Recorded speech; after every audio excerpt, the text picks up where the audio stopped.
নমস্কার বন্ধুরা, আমি ছন্দা। কেমন আছো সকলে? আশা করি ভালো আছো। আমার সিএস ফ্যামিলির আরও একটি নতুন ব্লগে তোমাদেরকে অনেক অনেক স্বাগত জানাই। তো বন্ধুরা, আজকে বিশেষ একটা দিন, খুবই শুভ দিন। আজকে ভগবান শ্রীকৃষ্ণের জন্মদিন। তো সেক্ষেত্রে দিনটা তো একটু অন্যরকম হতেই চলেছে। তো ঘড়িতে এখন 7:30টার মতো বাজে।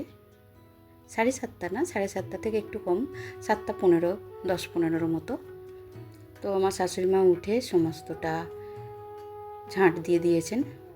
আর যেহেতু বাড়িতে আজকে একটা পুজো আছে, তো আমি ভাবলাম আগে ঘুম থেকে উঠেছি, যেহেতু ঝাঁট দেওয়া হয়ে গেছে, তাহলে সমস্তটা মুছে নিই। তো সেই জন্যই দেখো একেবারে নিচে উপর সমস্তটা আজকে মুছে নিয়েছি। তারপরেও কিছু বাসন ছিল, মেজেছি। মোটর চালিয়ে জল ভরেছি, তারপরেই স্নান করেছি। তো বন্ধুরা, দেখতেই পাচ্ছ স্নান টান করে চলে এসেছি একেবারে কিচেনে। আর কিচেনে এসেই এই তো যা যা রান্না হবে তার জন্য মশলাটা রেডি করছি। বিশেষ কিছুই হবে না, একটু ছোলার ডাল হবে, আলুর দম হবে, আর হবে লুচি। তো আজকের দিনে আমরা আগে ভাতটা করতাম, এখন আর করি না। মানে এদিকে ভাত তরকারি এসব হবে, আবার ওদিকে ঠাকুরের জোগাড় আছে। তো জানো তো বন্ধুরা, সব মিলিয়ে ব্যাপারটা একটু চাপের হয়ে যায়। এদিকে দেখো আমি মশলাটা করে নিচ্ছি, ওদিকে আমার শাশুড়ি মা আটাটা মেখে নিচ্ছে। আর আলুটাও কাটা হয়ে গেছে, তো আলুটাকে আমি ভেজে সেদ্ধ করতে দিয়ে দিয়েছি। ওখানে প্রেসারে ছোলার ডাল হবে, সেটাকেও সিটি মেরে নিয়েছি। আর একটু তাড়াহুড়ো করছি, কারণ বড়মশাই খেয়ে বেরোবে। তো ও এখন লুচি খাবে না, ওর জন্য আগে কটা রুটি করে দেব। আর ডাল বা তরকারি যেটা হবে সেটা দিয়ে ওকে খেতে দিয়ে দেবো। তো বন্ধুরা, ওদিকে কিছুটা মশলা আমি করেছি, কিছুটা বাকি ছিল। শাশুড়িমা বললো আমি করে নিচ্ছি, তুমি এদিকটা বসিয়ে দাও, নাহলে সময় খেতে দিতে পারবে না। তো সেই জন্যই ওদিকে আমি ডালের মশলাটা করব বলে কড়া বসিয়ে দিয়েছি। তো তোমরা তো জানোই সকলে, ছোলার ডালে যা মশলা লাগে, ওই একটু আদা জিরে বাটা, একটু গরম মশলা, একটু নারকেল কুড়ো দিলে ভালো লাগে। আমার তো খুবই পছন্দ, কিন্তু আমার বড়মশাই এবার নারকেলটা ঠিক হজম হয় না, মানে ও খেতে চায় না আর কি। তো সেই জন্যে আর কি ছোলার ডালে নারকেলটা দেওয়া হয় না। তো যাই হোক, নর্মালভাবেই করব, কিন্তু একটু মিষ্টি দিলে ভালো লাগবে, সেই জন্য একটু মিষ্টিও দেবো। আর এই তো শুকনো লঙ্কা, একটু জিরে আর একটু তেজপাতা ফোড়ন দিয়েছি। তারপরে এই আদা জিরে বাটা দিয়ে, আর স্বাদ অনুযায়ী লবণ, লঙ্কা, হলুদ এগুলো দেবো। আর ছোলার ডাল যেহেতু খুব একটা পাতলা বা খুব একটা গাঢ় হবে না, যেমন নর্মাল হয় আর কি। আর এদিকে দেখলাম আলুটাকেও ভেজে সেদ্ধ করতে দিয়েছি।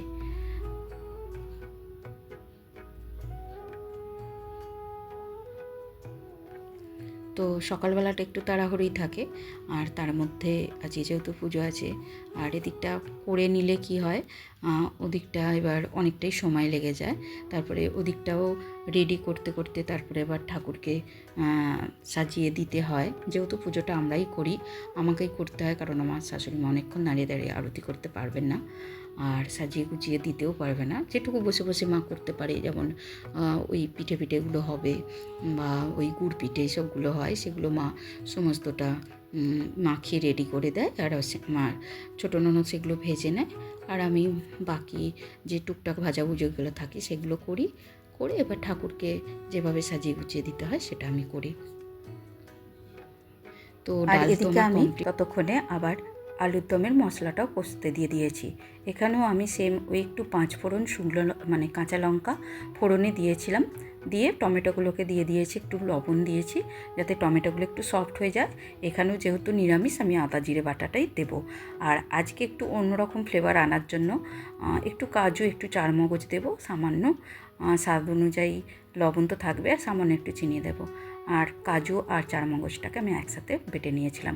একটু পোস্ত দিলে ভালো হতো, কিন্তু পোস্তর ফ্লেভারটা না সমস্ত মানে যা মশলা আছে সব মশলাকে একটুখানি হলেও ঢেকে দেয়। তো সেই জন্য আমি পোস্তটাকে আর দিলাম না। তো এভাবেই আলুর দমটা করেছি। সত্যি বলছি, আলুর দমটা একটু অন্যরকম টেস্ট হয়েছিল, বেশ ভালোই হয়েছিল। আর যেহেতু আমাদের বাড়িতে সকলেই ঝাল পছন্দ করে, তো একটু ঝালের পরিমাণটাও বাড়িয়ে দিয়েছিলাম। আর যেহেতু ডালটা একটু মিষ্টি মিষ্টি, সেখানে আলুর দম তো একটু ঝাল ঝাল করতেই হয়। তো বন্ধুরা, ওদিকে ডাল হয়ে গেল, আলুর দম হয়ে গেল, আর এই যে দেখো এবার লুচিগুলোকে ভেজে নিচ্ছি। অল্প করে লুচি ভাজবো এখন। যদি ছেলেমেয়েরা খায় তো খাবে, আর বড় মশাইয়ের জন্য কটা রুটি করে নিয়েছি, তো অল্প করে লুচি ভেজে রাখছি, কারণ ওদিকে পুজোর জোগাড় করতে করতে আবার এদিকে লুচি ভাজতে আসা সম্ভব হবে না। তো কয়েকটা লুচি ভেজে নিচ্ছি, কেউ যদি খায় একেবারে খাইয়ে দিয়ে তারপরেই আমি পুজোর জোগাড় করতে যাব। তো বন্ধুরা একেবারে রান্নার পর্ব এদিকটায় মিটিয়ে ফেলেছি।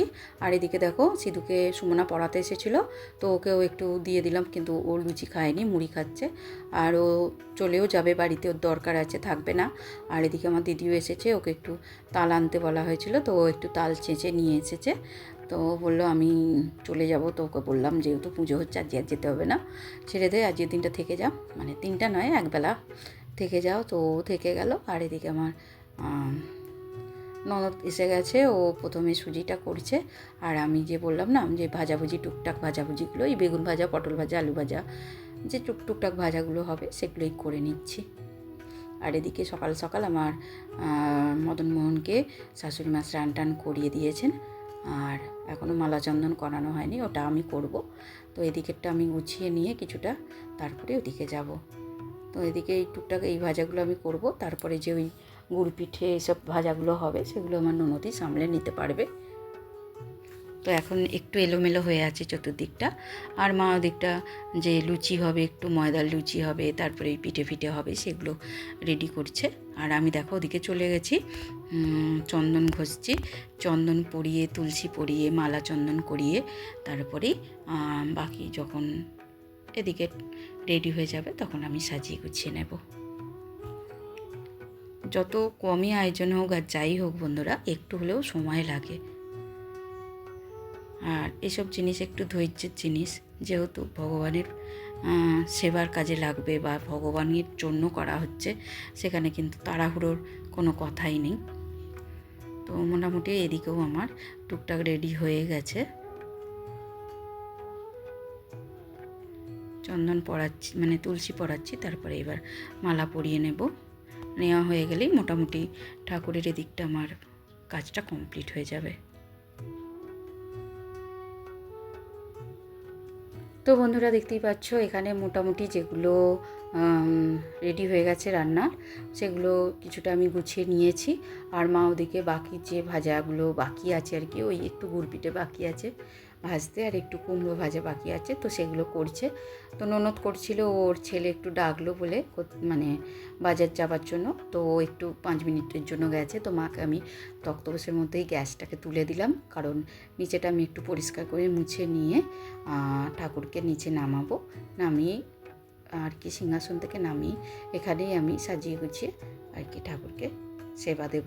তো কিছুটা আমি একেবারে গুছিয়ে নিচ্ছি, আর বাকিটা একটু চেঞ্জ করে আসবো, এসে গুছিয়ে নেব।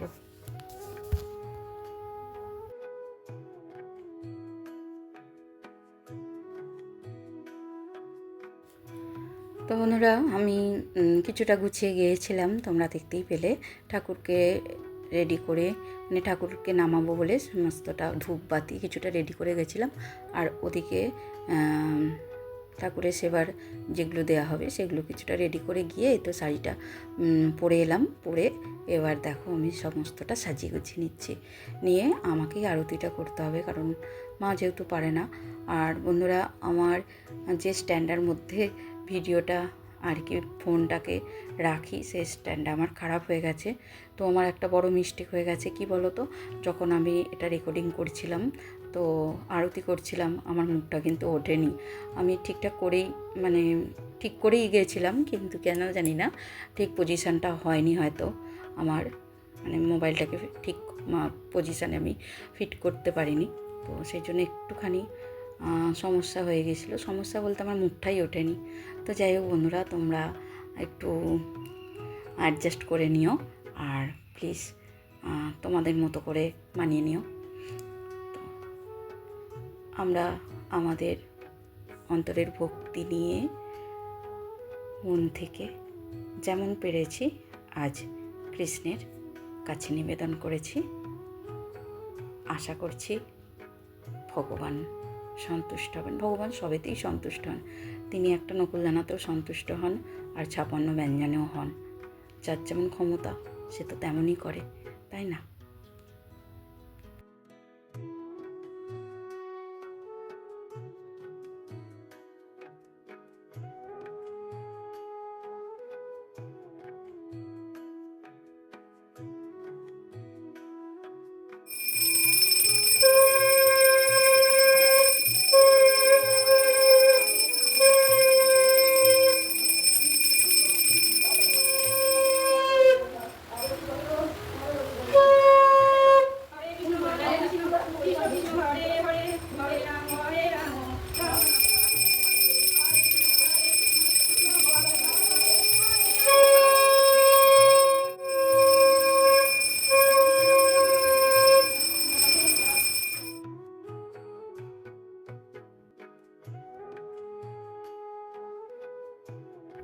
তো বন্ধুরা দেখতেই পেলে খুব সুন্দর করে পুজোটা হলো, আমাদের সম্পূর্ণ হলো।